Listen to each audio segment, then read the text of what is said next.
ఓం సాయిరామ్. సమర్థ సద్గురు సాయినాథ్ మహారాజ్ కి జై. ముందుగా మన సాయి కుటుంబ సభ్యులందరికీ నమస్కారం అండి. అందరూ కూడా సుఖంగా, సంతోషంగా, ఆరోగ్యంగా బాగుండాలని మనస్ఫూర్తిగా కోరుకుంటూ ఈరోజు వీడియో మొదలు పెడుతున్నాను. ఇక ఈరోజు వీడియోలో బాబా గారు ఏం చెప్పబోతున్నారు అంటే, తల్లి, ఒక పాపం వెంటాడుతుందమ్మా, అది తీర్చుకునే రుణం ఈరోజు నేను నీకు కల్పిస్తున్నాను. ఇక్కడున్న కైలాసగిరి ఆదికేశవుణ్ణి తాకమ్మా, ఈ మహాశివరాత్రి నాటికి కర్మలన్నీ తీరిపోతాయి అని చెప్పి బాబాగారు ఒక గొప్ప సందేశాన్ని మన కోసం అందిస్తున్నారండి. రాబోయే శివరాత్రి పండుగ నాటికి మన జీవితంలో మనం ఎలాంటి కర్మలు చేసుకున్నామో వాటి ఫలితంగానే ఈరోజు కష్టాలనేవి అనుభవిస్తూ ఉంటాం. వాటికి తగిన మార్గాన్ని ఈరోజు బాబాగారు అందిస్తున్నారండి. ప్రతి ఒక్కరూ బాబాగారి మీద నమ్మకంతో ఆ కైలాసగిరి ఆదికేశవుణ్ణి తాకండి. ప్రతి ఒక్కరికి ఖచ్చితంగా బాబాగారు అందించే ఈ సందేశం మన జీవితంలో మార్పు కనిపిస్తుంది. మరి ఈ రోజు బాబాగారు అందించే ఆ సందేశం ఒక చిన్న కథ రూపంలో తెలుసుకుందాం. పూర్తిగా వినండి, ఖచ్చితంగా మీ జీవితం మారుతుంది.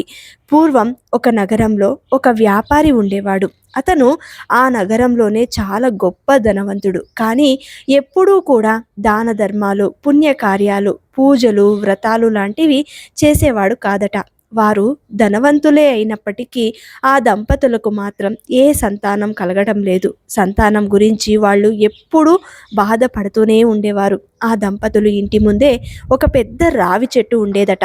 ఆ చెట్టుపైనే ఒక పిచ్చుక తన నివాసాన్ని ఏర్పాటు చేసుకుని తన ఇద్దరు చిన్న పిల్లలతో కలిసి ఉంటూ ప్రతి ఉదయం ఆహారం తీసుకొచ్చి తన పిల్లలకు తినిపిస్తూ ఉండేది ఆ పక్షి. ఆ నగరంలో తిరుగుతూ ఆహారాన్ని సంపాదించేది. ఆ విధంగా ఆ పక్షి ప్రతిరోజు ముందుగా దగ్గరగా ఉన్న ఆ వ్యాపారి ఇంటికే వెళ్ళేది. కానీ అక్కడ ఒక ధాన్యపు గింజ కూడా లభించేది కాదు. అప్పుడు ఆ పక్షి తన మనసులో ఇలా అనుకుంటుంది, ఈ నగరంలో ఈ వ్యాపారిదే చాలా పెద్ద ఇల్లు, చాలా ధనవంతుడు గలవాడు. కానీ ఇతను ఎవ్వరికి దానం ఇవ్వరు, ధర్మపరమైన పనులు కూడా ఏమీ చేయడు, ఏ పూజలు చేయడు, ఏ గుడికి వెళ్ళడు, ఎవ్వరికి సహాయం చేయడు, కనీసం మాలాంటి పక్షులకు కొద్దిగా ధాన్యం కూడా వెయ్యడు. ఈ వ్యాపారి చాలా పిసినారి అని అనుకుంటుంది. ఒకరోజు ఆ పక్షి తన గూడు నుండి బయటకు వచ్చి ఆ వ్యాపారి ఇంటి మీద కూర్చుంటుంది. అదే సమయంలో ఆ వ్యాపారి దంపతులు ఇలా మాట్లాడుకుంటూ ఉంటారు. అప్పుడు ఆ వ్యాపారి భార్య వ్యాపారితో ఇలా అంటుంది, చూడండి, మన వద్ద చాలా ధనం ఉంది. ఈ నగరం మొత్తంలో మనమే ధనవంతులం. మన వద్ద ధనం, బంగారం, ఆహారం వీటి గురించి ఎంత మాత్రమూ చింతైనా లేదు. కానీ మనం ఈ ధనాన్ని పెట్టుకుని ఏం చేసుకుంటాం చెప్పండి? సంతానం అన్నదే లేదు. మన తర్వాత మన వంశానికి ఉన్న ఆస్తిని ఎవరు అనుభవిస్తారు అని అంటుంది. అప్పుడు ఆ వ్యాపారి, ఇందులో నా తప్పేముంది? మన తలరాతనే ఇలా ఉంది. నాకైతే అలా అనిపిస్తుంది. మన తలరాతలో సంతానం రాసి పెట్టినట్టుగా లేదు. ఎన్ని రోజులు జీవిస్తామో అన్ని రోజులు ఈ సుఖాలను, ఈ ధనాన్ని అనుభవిద్దాం. మన తర్వాత ఈ ధనం ఎవరికి రాసిపెట్టి ఉంటే వారే అనుభవిస్తారు అని అంటాడు ఆ వ్యక్తి. ఇలా భార్యాభర్తలు మాట్లాడుకుంటున్న మాటలన్నీ ఆ పక్షి జాగ్రత్తగా వింటుంది. ఆ తర్వాత అక్కడి నుండి ఎగిరిపోతుంది. ఒకరోజు కాదు, ఇలా ఆ పక్షి ప్రతిరోజు ఆ వ్యాపారి ఇంటి మీద కూర్చుని వారిద్దరూ మాట్లాడుకుంటున్న మాటలన్నీ జాగ్రత్తగా వినేది. ఆ వ్యాపారి భార్య కొద్దిగా మంచి స్వభావం కలిగి ఉండేది. ఆమె మనస్సులో దయాదాక్షణ్యాలు కలిగి ఉండేది. కానీ తన భర్తకు భయపడి ప్రతిరోజు తన ఇంటికి వస్తున్న ఆ పక్షిని ఆమె బాగా గమనించింది. ఆ చిన్న పిచ్చుక ఆమెకు బాగా నచ్చింది. ఆమె ప్రతిరోజు వ్యాపారికి తెలియకుండా దొంగతనంగా ఆ పక్షికి రుచికరమైన పండ్లు, ధాన్యం వేయడం మొదలు పెడుతుంది. ఇలా చాలా రోజులు గడుస్తాయి. వాళ్ళిద్దరికీ మంచి స్నేహం కూడా ఏర్పడుతుంది. ఇలా చాలా రోజులు గడిచిపోయాయి. ఈ వ్యాపారి భార్య చాలా మంచి హృదయం కలిగినది. కానీ ఆమెకు సంతానం లేకపోవడంతో ఆమె ఎప్పుడూ దిగులుగా ఉంటుంది.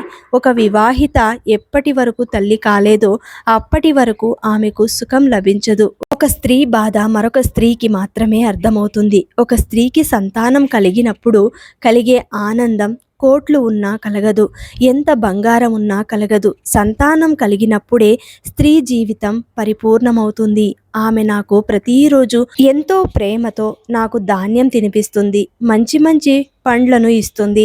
ఆమెకు నేను రుణపడిపోయాను. ఆమె దుఃఖాన్ని చూసి నేను తట్టుకోలేకపోతున్నాను. ఆమెకు ఎలాగైనా సరే ఒక పుత్రుడు కలిగే మార్గాన్ని ఆలోచించాలి అని అనుకుంటుంది ఆ పక్షి. అప్పుడు ఆ పక్షి కోరిన కోర్కెలు తీర్చేవాడు మహాశివుడు ఒక్కడే. ఆయనను వేడుకుంటే వీరికి తప్పకుండా సంతానం కలగవచ్చు. నాకు ఇంతకన్నా వేరే దారి లేదు. నేను ఒక చిన్న పక్షిని, ఇంతకు మించి నేను ఏం చెయ్యలేను. ఎలాగైనా ఆమె రుణాన్ని తీర్చుకోవాలి. ఆమె దుఃఖాన్ని నేను చూడలేకపోతున్నాను అంటూ ఆ పక్షి తన భర్తతో ఇలా అంటుంది. నేను కొన్ని రోజుల వరకు వేరే ప్రదేశానికి వెళుతున్నాను. మీరు పిల్లల్ని జాగ్రత్తగా చూసుకోండి, వారికి సమయానికి ఆహారం ఇవ్వండి అంటూ ఆ పక్షి అక్కడి నుండి ఎగిరిపోయింది. అప్పుడు ఆ అమాయకమైన పక్షి ఇలా ఆలోచిస్తోంది. మహాశివుని దేవాలయాలు చాలా ఉంటాయి. ఆయన ఏ గుడిలో ఎప్పుడు ఉంటాడో తెలియదు. ఏ గుడిలో ఉన్నా తిరిగి తిరిగి చివరికి కైలాసానికి తప్పకుండా చేరుకుంటాడు. అందువల్ల నేను అక్కడికే వెళతాను అంటూ వేగంగా ఎగరడం ప్రారంభిస్తుంది. రాత్రి పగలు అనే తేడా లేకుండా ఉపవాసంతోనే ఎగురుతుంది. అలా ఎగురుకుంటూ ఎగురుకుంటూ బాగా అలసిపోయి చివరికి కైలాస పర్వతాన్ని చేరుకుంటుంది. ఆ సమయంలో మహాశివుడు ధ్యానంలో నిమగ్నమై ఉంటాడు. ఆ పక్షి నేరుగా వెళ్ళి పార్వతీదేవి పాదాల చెంత పడిపోతుంది. అప్పుడు పార్వతీదేవి ఆ పక్షిని చేతుల్లోకి తీసుకుని, ఏ పక్షి, నువ్వు ఎక్కడి నుండి ఇంత దూరం వచ్చావు? నీ ప్రాణాలను లెక్క చేయకుండా ఇంత దూరం ఏం పని మీద వచ్చావు? నీకు అంత కష్టం ఏం కలిగింది అంటూ ప్రేమగా అడుగుతుంది మహాతల్లి. అప్పుడు ఆ పక్షి, దేవి, నేను చాలా బాధలో ఉన్నాను. అలాగే చాలా దూరం నుండి వచ్చాను. కానీ నేను నా కోసం దుఃఖించడం లేదు, నేను వేరే వారి కోసం దుఃఖిస్తున్నాను అని అంటుంది. అప్పుడు పార్వతీదేవి, ఏం జరిగిందో నాకు పూర్తిగా వివరించు అని అడుగుతుంది. అప్పుడు ఆ పక్షి, దేవి, నేను ఎక్కడైతే నివాసం చేసుకొని ఉంటున్నానో అక్కడే ఒక వ్యాపారి తన భార్యతో కలిసి ఉంటున్నాడు. కానీ వారికి ఏ సంతానము లేదు. ఆ వ్యాపారి భార్య చాలా ధర్మాత్మురాలు. నేను వారికి రుణపడి ఉన్నాను. వారికి ఒక సంతానాన్ని ప్రసాదించండి అని అడుగుతుంది. అప్పుడు పార్వతీదేవి, చూడు, నువ్వు నీ కోసం కాకుండా నిస్వార్థంగా వేరే వారి కోసం ఆరాటపడుతున్నావు. నువ్వు చాలా గొప్పదానివి. నీది చాలా దయాహృదయం. నువ్వు తిన్న 4 గింజలకే వారికి అంత గొప్ప సహాయం చేయాలనుకుంటున్నావు. ఇక నువ్వేమీ బాధపడకు. ఆ మహాదేవుడు ధ్యానం చేస్తున్నాడు.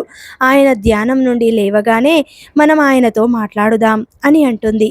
ఆ కొద్దిసేపటికి మహాదేవుడు ధ్యానం నుండి బయటకు వస్తాడు. అప్పుడు పార్వతీదేవి ఆ పక్షిని తీసుకుని ఆయన దగ్గరకు చేరుకుని జరిగిన విషయమంతా ఆయనకు చెప్పి, ఆ వ్యాపారి దంపతుల విధి వ్రాతలో సంతాన ప్రాప్తి ఉందా లేదా అని అడుగుతుంది. అప్పుడు మహాశివుడు కొంతసేపు ధ్యానం చేసి వారి జీవితంలో సంతాన యోగం లేదు అని చెప్పేస్తాడు. అప్పుడు పార్వతీదేవి, దేవా, వారి జీవితంలో సంతాన ప్రాప్తి లేకపోతే ఇప్పుడు మీరు వారి తలరాతలు మార్చి వారికి సంతానం ప్రసాదించండి. మీ వల్ల సాధ్యం కానిది ఏమున్నది అని అంటుంది. అప్పుడు మహాశివుడు, దేవి, వారి విధి రాతలు సంతాన భాగ్యమే లేదు. నేను ఎలా సంతాన భాగ్యాన్ని కలిగించాలి అని అంటాడు. ఎంత చెప్పినా పార్వతీదేవి వినడం లేదు. దేవా, ఈ పక్షి తన ప్రాణాలను లెక్క చేయకుండా మన మీద నమ్మకంతో ఇంత దూరం వచ్చింది. మనం తప్పకుండా ఈ పక్షికి సహాయం చేయాలి. నేను మాట కూడా ఇచ్చేశాను అని అంటుంది. ఎంత చెప్పినా పార్వతీదేవి వినకపోవడంతో మహాశివుడు ఆమెతో ఇలా అంటున్నారు. సరే దేవి, నువ్వు నా మాట వినడం లేదు కదా. నీ కోరికను తీర్చడం నా బాధ్యత. నీ కోరిక ప్రకారం ఆ వ్యాపారి దంపతులకు ఒక పుత్ర సంతానాన్ని ప్రసాదిస్తాను. కానీ ఒక షరతు ఉంది. దేవి, ఆ పక్షితో చెప్పు, వారికి సంతానం కలిగిన తర్వాత దాన ధర్మాలు చేయాలి, పుణ్యకార్యాలు చేయాలి, శాస్త్రాలను పురాణాలను చదవాలి, గుడికి వెళ్ళాలి, భిక్ష కోసం ఇంటి ముందుకు వచ్చిన వారికి ఒట్టి చేతులతో వెనక్కి పంపకూడదు. వాళ్ళు ఇప్పుడు నాస్తికులుగా ఉన్నారు, కానీ వాళ్లకు సంతానం కలిగిన తర్వాత గొప్పగా ఆస్తికులుగా మారాలి. ఒకవేళ ఇవన్నీ చేయకపోతే ఆ పుట్టిన సంతానం చిన్న వయసులోనే మరణిస్తాడు అని చెప్తాడు. అప్పుడు ఆ పక్షి, మహాదేవా, వారికి సంతానం కలిగిన తర్వాత నా వంతుగా వారికి మంచివారుగా మార్చే ప్రయత్నం చేస్తాను. వారిని భక్తులుగా మారుస్తాను అని అంటుంది. అప్పుడు మహాశివుడు తదాస్తు, ఇక వారికి సంతానం కలుగుతుంది, ఇక నువ్వు జాగ్రత్తగా వెళ్ళిపో అని అంటాడు. ఆ విధంగా ఆ పక్షి అక్కడి నుండి తిరిగి తన గూడుకు చేరుకుంటుంది. అలా 1 సంవత్సరం లోపే వారికి ఒక పుత్రుడు జన్మిస్తాడు. ఆ వ్యాపారి దంపతులు చాలా ఆనందిస్తారు. వాళ్ళకంటే ఎక్కువగా ఈ పక్షికి ఆనందం కలుగుతుంది. తన కష్టానికి ఫలితం దక్కింది అంటూ సంతోషిస్తుంది. ఇక పుత్రుడు కలిగినందుకు ఆ వ్యాపారి దాన ధర్మాలు, పండుగలు చేస్తాడు. అలా చేస్తే చాలామంది పేదవారు బాగుపడతారు అనుకుంటుంది ఆ పక్షి. ఇలా మెల్లిమెల్లిగా కాలం గడుస్తూనే ఉంది. కానీ ఆ వ్యాపారిలో ఏ మార్పు రాలేదు. ముందు ఎలా ఉండేవాడో ఇప్పుడు అలాగే ఉంటున్నాడు. ఇలా 4 శివరాత్రులు గడిచిపోతాయి. ఇక 5వ శివరాత్రి కూడా వచ్చేసింది. అప్పుడు ఆ పక్షికి చాలా బాధ కలుగుతుంది. ఆ వ్యాపారి కొడుకు 5 సంవత్సరాల వయసుకు వస్తాడు. ఇప్పటి వరకు ఆ దంపతులు ఏ దాన ధర్మాలు చేయడం లేదు, ఏ పూజలు చేయడం లేదు, ఎవరికి సహాయం కూడా చేయడం లేదు, ఏ గుడికి వెళ్ళడం లేదు. వీళ్ళు ఇలాగే చేస్తే వాళ్ళ పుత్రుడు అల్ప ఆయుష్తో చిన్న వయసులోనే మరణిస్తాడు. నేను కష్టపడ్డ దానికి ఫలితమే ఉండదు. వీళ్ళు చేసిన తప్పుకి ఆ బాలుడు మరణిస్తాడు. వీళ్లకు సంతానం కలిగితే వీళ్ళ ప్రవర్తన మారుతుంది అనుకున్నాను. పుత్రుడు మరణిస్తాడు అనే విషయాన్ని నేను వారికి ఎలా చెప్పాలి? నేను వారికి చెప్పింది అర్థం కాదు. నా భాష వారికి రాదు. ఇప్పుడు నేనేం చెయ్యాలి అంటూ చాలా బాధపడుతుంది ఆ పక్షి. అప్పుడు ఆ పక్షి మళ్ళీ మహాశివుని దగ్గరకు వెళ్ళి తన బాధను చెప్పుకోవాలి అనుకుంటుంది. ఆ పిల్లవాడి ప్రాణాలను ఎలాగైనా సరే కాపాడాలి అనుకుంటుంది. ఆ పక్షి యొక్క పిల్లలు కూడా పెద్దవి అయ్యాయి. అప్పుడు ఆ పక్షి తన పిల్లలతో, చూడండి, నేను కొన్ని రోజులు బయటకు వెళుతున్నాను, మీరు జాగ్రత్తగా ఉండండి అని చెప్పి అక్కడి నుండి ఎగిరిపోతుంది. ఆ పక్షి వేగంగా ఎగురుకుంటూ 2 రోజులకు కైలాస పర్వతాన్ని చేరుకుంటుంది. వెంటనే పార్వతీదేవి పాదాల మీద పడి ఇలా అంటుంది. పార్వతీదేవి ఆ పక్షిని పట్టుకొని, ఓ పక్షి, ఇంకా నీ దుఃఖం దూరం కాలేదా? వారికి సంతానం కలిగింది కదా, అక్కడ సంతోషంగా ఉండకుండా ఇంత దూరం మళ్ళీ ఎందుకు వచ్చావు అని అంటుంది. కానీ అప్పుడు పక్షి, దేవి, ఆ దంపతులకు సంతానమైతే లభించింది, కానీ ఆ దంపతులకు ధర్మ మార్గంలోకి నేను తీసుకురాలేకపోతున్నాను. అది నా వల్ల కాలేదు. ఆ దంపతులు సంతానం కలగక ముందు ఎలా ఉండేవారో ఇప్పుడు కూడా అలాగే ఉంటున్నారు. వాళ్ళు దాన ధర్మాలు చేయడం లేదు, పూజలు చేయడం లేదు, గుడికి వెళ్ళడం లేదు, వారిలో ఏ మార్పు రాలేదు అని అంటుంది. అప్పుడు మహాశివుడు, అయితే వాళ్ళ పుత్రుడు అల్ప ఆయుషుతో చిన్న వయసులోనే మరణిస్తాడు అని అంటాడు. ఆ పక్షి ఏడుస్తూ, మహాదేవా, అలా జరగకూడదు, వారి పుత్రుడు దీర్ఘాయుష్తో బ్రతకాలి అంటూ తన తలని రాయికి కొట్టుకోవడం మొదలు పెడుతుంది. అది చూసిన పార్వతీదేవి ఆ పక్షిని పట్టుకుని, నువ్వు శాంతించు, నేను మహాదేవునితో మాట్లాడుతాను అని అంటుంది.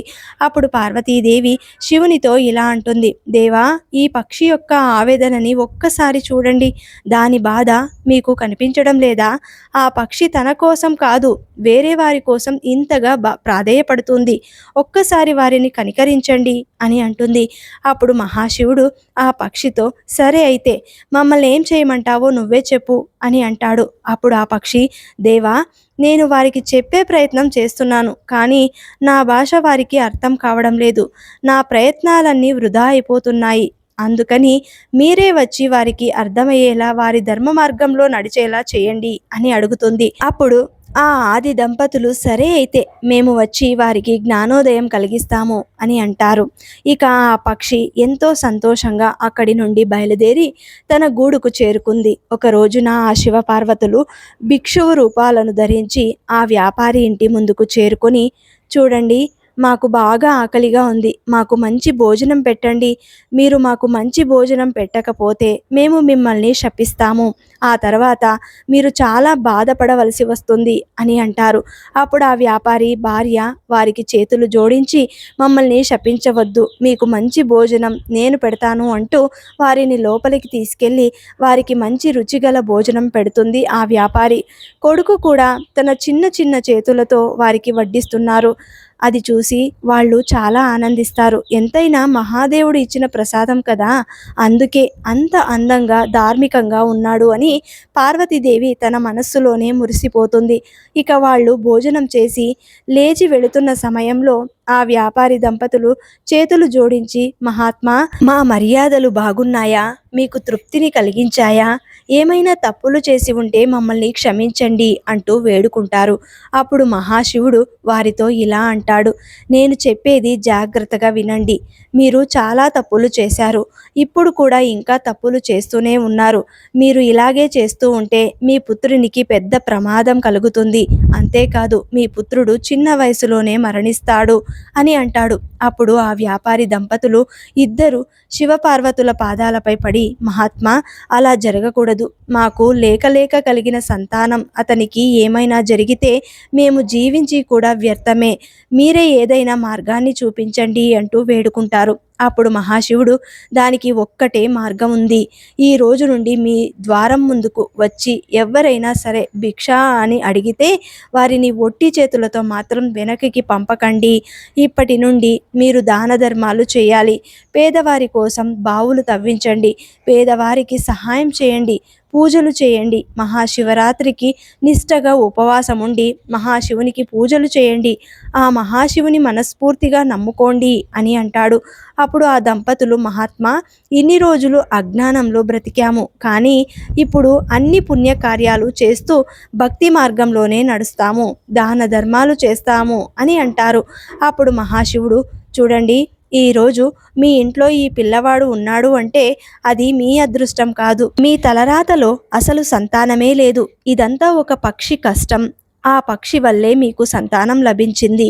ఆ పక్షి మీ ఇంటి దగ్గరే ఉంటూ ప్రతిరోజు మీ బాధను చూస్తూ నేరుగా కైలాసానికి చేరుకొని ఆది దంపతులను వేడుకొని మీకోసం పుత్రుణ్ణి అడిగింది. ఆ పక్షి యొక్క భక్తి ఫలితమే ఈరోజు మీ ఇంట్లో ఒక పిల్లవాడు ఆడుకుంటున్నాడు అని అంటారు. అప్పుడు ఆ వ్యాపారి దంపతులు, ఆ పక్షి ఇప్పుడు ఎక్కడుంది అని అడుగుతారు. అదే సమయంలో ఆ పక్షి అక్కడకు చేరుకుంటుంది. అప్పుడు ఆ దంపతులు ఆ పక్షికి కూడా చాలా ధన్యవాదాలు చెబుతారు. అదే సమయంలో పార్వతీదేవి, పరమేశ్వరుడు ఇద్దరు నిజరూపాలు ధరిస్తారు. అది చూసి ఆ వ్యాపారి దంపతులు చాలా ఆనందించి, మా జన్మ ధన్యమైంది అంటూ వారి పాదాలపై పడతారు. అదే రోజు మహాశివరాత్రి ఉండటంతో శివరాత్రికి మహాశివుడు తమ ఇంటికి రావడంతో గొప్పగా వ్రతం చేస్తారు, ఉపవాసం ఉంటారు, ఊరందరికీ భోజనాలు ఏర్పాటు చేస్తారు. అప్పటి నుండి ఆ దంపతులు మిక్కిలి ఆనందంగా దాన ధర్మాలు చేస్తూ మిగిలిన జీవితాన్ని చాలా సుఖంగా గడుపుతారు. ఈ కథలో చాలా గొప్ప ఆంతర్యం దాగి ఉంది. అందుకే ఈరోజు బాబాగారు మనకు ఇంత గొప్ప కథని అందించారు. మనం చేసిన పాపకర్మలు కొన్ని ఉంటాయి. వాటి వల్ల ఈ నిజ జీవితంలో అప్పుడప్పుడు అనుభవిస్తూ ఉంటాం. కొంతమందికి కష్టాలనేవి వస్తూ ఉంటాయి, తాత్కాలికంగా వెళుతూ ఉంటాయి. కానీ కొంతమందికి జీవితకాలం కష్టాలుంటాయి. అవి ఈ జన్మలో కాకపోయినా ఏ జన్మలోనో చేసుకున్న కర్మల వల్ల అవి ఈ జన్మలో అనుభవిస్తూ ఉండవచ్చు. ఈరోజు బాబాగారు, ఒక పాపం వెంటాడుతుంది తల్లి, అది తీర్చుకునే రుణం నీకు ఈరోజు ఇస్తున్నాను అని చెబుతున్నారు. ఈరోజు కైలాసగిరి ఆదికేశవుణ్ణి తాకిన వారందరూ కూడా మహాశివరాత్రి నాటికి వారి కర్మలన్నీ తొలగిపోతాయి. మరి ఏం చేయాలి అంటే దాన ధర్మాలు చేయాలి, పూజలు చేయాలి, ధర్మాన్ని అంటి పెట్టుకొని ఉండాలి, గుడికి వెళ్ళాలి, పూజలు చేసుకొని వ్రతాలు నోములు ఆచరించాలి అని భగవంతుడు ఎందుకు చెప్పాడు అంటే, జీవితంలో ఏ మనిషికైనా కష్టం వస్తే ముందు చెప్పుకునేది ఆ భగవంతుడి దగ్గరే. దైవం ఎప్పుడూ ఒక్కటే చెబుతుంది, ఎప్పుడైనా ఒకరికి కష్టం వస్తే ఇంకొక మనిషి ఆదుకోవాలి. అది కూడా కొంతమంది అంటూ ఉంటారు, దేవుడలా వచ్చి నన్ను కాపాడావు అని. మరి ఆ దేవుడే నిన్ను నిర్ణయించి అక్కడికి పంపుతాడు, ఆ కష్టం తీర్చు అని. అలాగని ఉన్నదంతా ఊడ్చి దాన ధర్మాలు చేయమని ఏ భగవంతుడు చెప్పడు. ప్రతి మనిషికి ఒక కోరిక అంటూ ఉంటుంది. ఆ కోరికలు తీర్చుకునే బాధ్యత కూడా మనిషికే ఇస్తాడు ఆ భగవంతుడు. మరి ఆ కోరిక తీర్చడానికి ఆ భగవంతుడున్నాడు. మనం ఎప్పుడూ కూడా భగవంతుని ముందు మన కోరికలను ఉంచాలి. అప్పుడు ఆ భగవంతుడు నిర్ణయిస్తాడు ఎప్పుడు ఏ సమయాన మీకు ఏమి ఇవ్వాలి అన్నది. మరి ఈరోజు ఇంత గొప్ప సందేశాన్ని బాబాగారు అందించారు. ప్రతి ఒక్కరూ కూడా శ్రద్ధ సబూరి అని కమెంట్ చేయండి. అలాగే ఈ వీడియోని అందరికీ అందేలాగా షేర్ చేయండి, లైక్ చేయండి. మళ్ళీ ఇంకొక మంచి వీడియోతోటి మీ ముందుంటాను. అంతవరకు సెలవు. సర్వే జన సుఖినో భవంతు. సర్వం శ్రీ సాయినాథార్పణమస్తు.